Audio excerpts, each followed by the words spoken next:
Tu es maintenant un citoyen des cieux. Hébreux chapitre 13 verset 14. Tu te demandes peut-être comment une personne aussi indigne que toi peut recevoir un plein droit de cité dans le ciel. Tu peux penser ne pas le mériter. Tu as raison de constater ton indignité et de penser que tu ne le mérites pas. Cependant, ton état actuel en tant que pécheur, pardonné, fait de toi un citoyen du ciel. Je vais l'illustrer par une histoire vraie. Il y a bien des années, durant l'ère coloniale, quand tout blanc était un dignitaire, un important match de football devait se dérouler à Kampala. Toutes les personnalités y étaient invitées. Un missionnaire considéré comme un dignitaire blanc reçut un billet spécial pour ce match. Mais étant très occupé, il donna son billet à un de ses maîtres d'école primaire pour qu'il y aille à sa place. Quand le maître arriva au stade, au vu de sa modeste apparence, on lui demanda de s'en aller. Quand il insista, disant qu'il avait un billet, on lui demanda de se rendre à la tribune populaire où se tenaient ceux qui y avaient des billets les moins chers.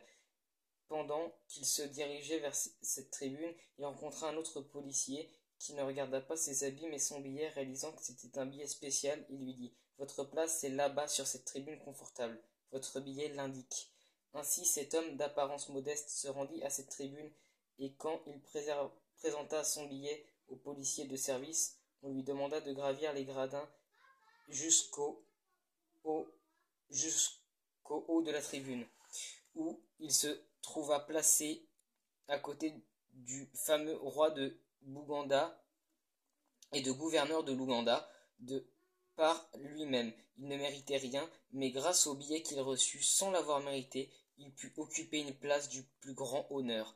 Au moment où tu reçois Jésus-Christ comme ton sauveur personnel, quoique tu ne mérites rien par toi-même, Dieu confère une grandeur spirituelle.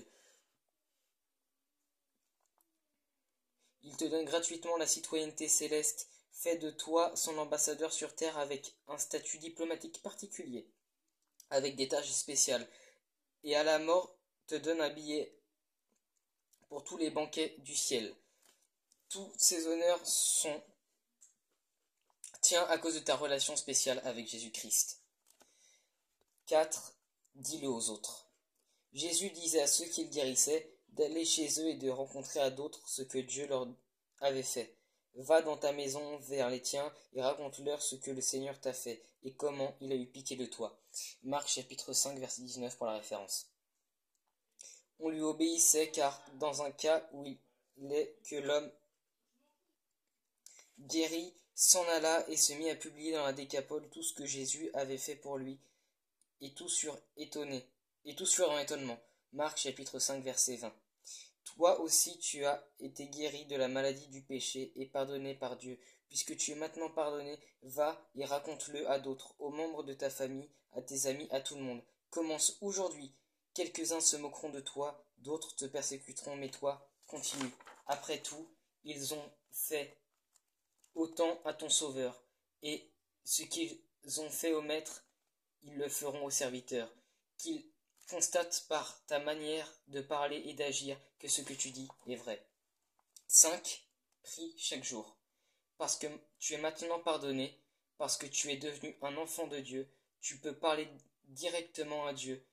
Il est maintenant ton Père, il n'y a plus de barrière entre toi et lui, mais pars à un moment de la journée spécialement pour lui parler, lui disant combien tu l'aimes et combien tu lui es reconnaissant de t'avoir sauvé.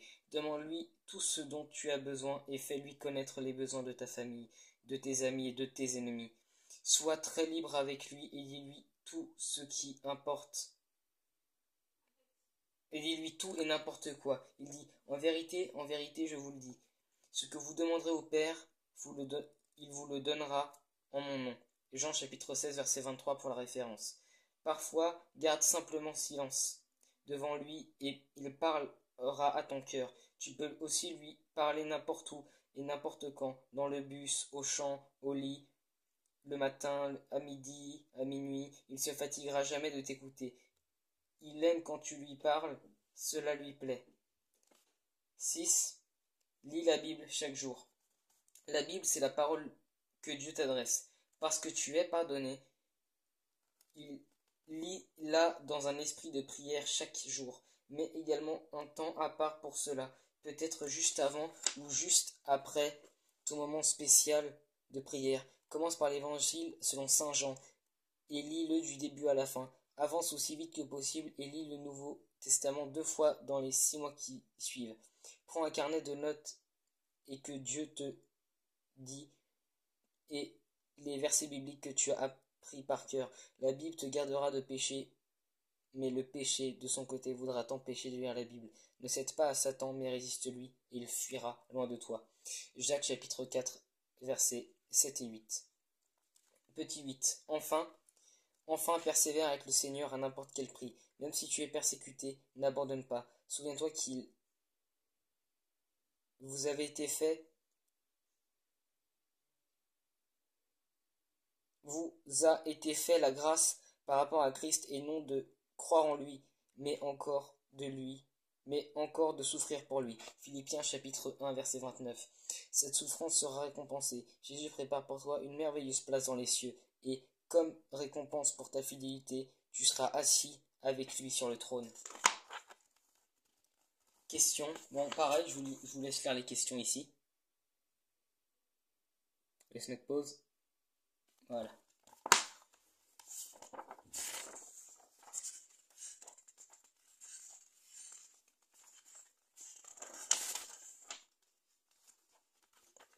Très important. Si tu n'as pas encore reçu Jésus comme ton Sauveur et Seigneur, je t'encourage à le recevoir pour t'aider. Tu trouveras ci-dessous quelques étapes à suivre. Admets que tu es un pécheur de nature et par habitude, que par ton effort personnel, tu n'as aucun espoir d'être sauvé. Dis à Dieu que tu as personnellement péché contre lui, en pensée, en acte, en parole, dans une prière sincère, confesse-lui tes péchés les uns après l'autre. Nommez aucun péché dont tu te souviennes. Détourne-toi sincèrement de péché et abandonne-les. Détourne-toi sincèrement de tes péchés et abandonne-les. Si tu volais, ne vole plus. Si tu commets adultère ou la fornication, ne le fais plus. Dieu ne te pardonnera pas si tu n'as pas le désir d'y renoncer radicalement dans tous les aspects de ta vie. Mais si tu es sincère, il te donnera la force de renoncer au péché. Crois que Jésus-Christ est le Fils de Dieu et l'unique chemin, l'unique vérité et l'unique vie. Jésus dit, Jean chapitre 14, verset 6, « Je suis le chemin, la vérité et la vie. Nul ne vient au Père que par moi. »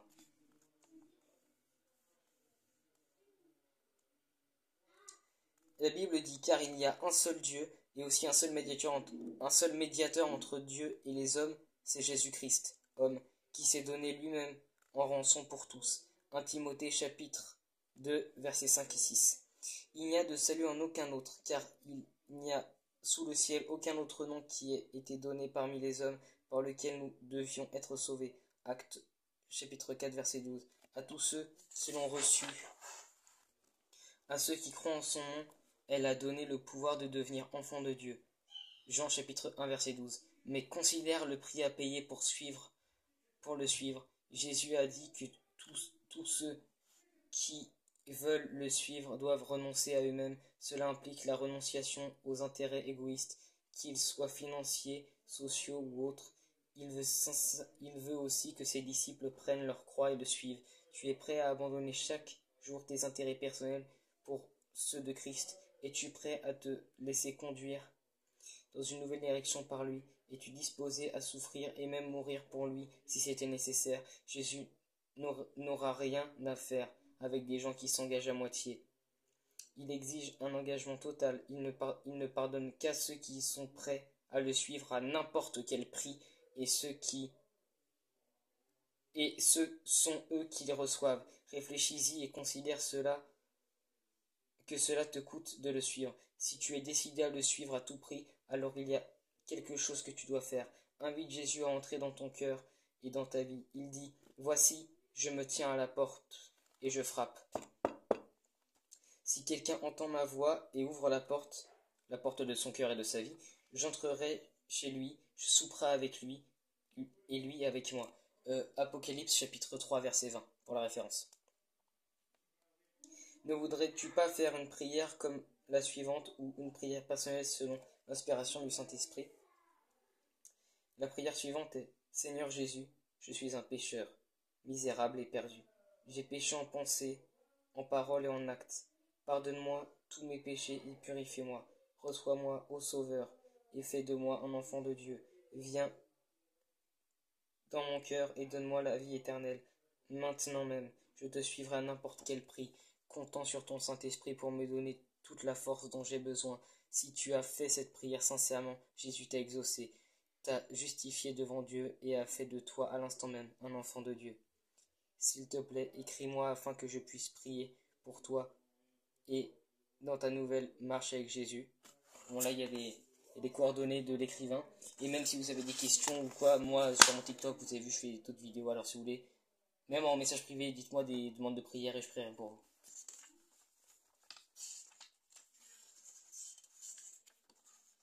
Voilà. Et pour finir, à propos de l'auteur, le professeur Fomum est né le 20 juin 1945 au Cameroun.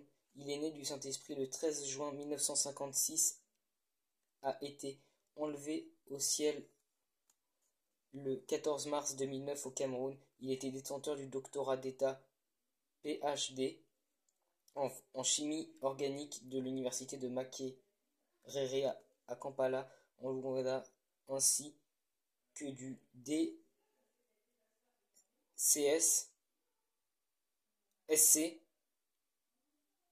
Doctor of Science, décerné le 1er juillet 2005 par l'université de Durham en Grande-Bretagne pour les travaux de sa recherche scientifique de haute distinction. Bon, si vous voulez, je vous laisse faire la suite.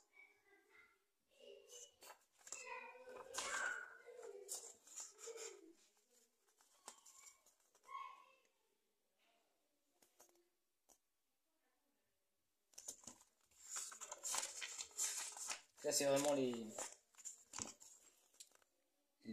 messages de fin du livre.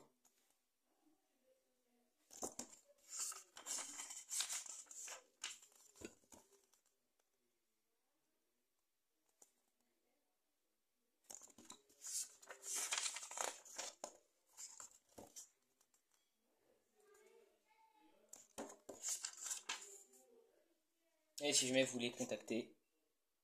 Voilà. J'espère que ça vous aura été utile. Soyez bénis.